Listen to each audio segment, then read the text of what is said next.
আমি খুবই দুঃখিত এঞ্জেল চাকমার সঙ্গে যেটা ঘটনাটা ঘটেছে। আমাদের দেশের ছেলে প্রাণ হারালো। আমি একটা জিনিস বলতে চাই,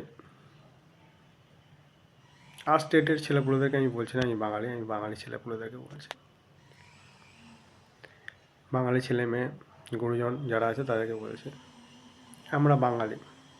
আজকে আমাকে যদি অন্য স্টেটে যায়, সেখানে গিয়ে যদি বলে তুই তো বাংলাদেশি, তাহলে আমার কেমন লাগবে? আপনাদের কেমন লাগবে? আপনি কি বাংলাদেশি? আপনার বাবা মা সবাই ভারতের লোক, এই ভারতের রক্ত, এটা আমাদের মা। আজকে যদি অন্য স্টেটের লোক আপনাকে বলে আপনি বাংলাদেশি, আপনার কেমন গাটা জ্বলবে? তার উপরে যদি আপনারই ভাই দাদাকে বাংলাদেশি বলে খুন করে দেয়, মেরে দেয়, তাহলে আপনার কেমন লাগবে? ঠিক তেমনি যদি কোনো নর্থ ইস্টে থেকে আসা ছেলে মেয়েদেরকে আমরা বলি চাইনিজ, নেপালি, তাদেরও তেমনি লাগে।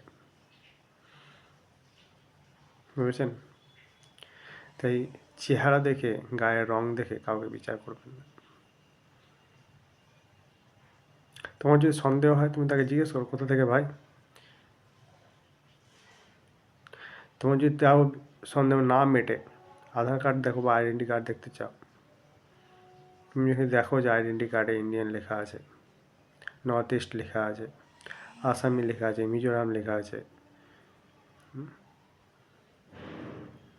অরুণাচল প্রদেশ লেখা আছে, তোমার যদি ভৌগোলিক জ্ঞান না থাকে, বুদ্ধি না থাকে, পড়াশোনা যদি না জানো, এটুকু তো লেখা দেখতে পারো যে ভারতীয় আধার কার্ড কিনা। তাহলে তার সঙ্গে তর্ক বিতর্কে জড়াতে যাবে না, ব্যাস হয়ে গেল,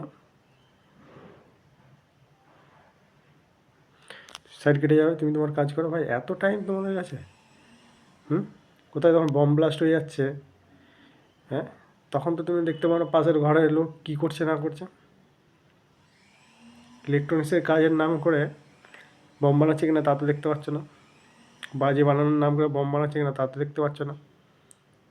গুন্ডাগুলো হাপ্তা তুলতে আসে, তারপরে করে রুখে দাঁড়াতে পারছো না। বেশি তেঁদরামো কিসের জন্য? আর আমিও বলছি, যারা বাইরের ছেলেপুলেরা যারা বাঙালিদেরকে বাংলাদেশি বলো, তাদের কিন্তু তেঁদরামো বন্ধ হয়ে যাবে। কিসের জন্য? দেশের মানুষকে সম্মান দিতে জানো না?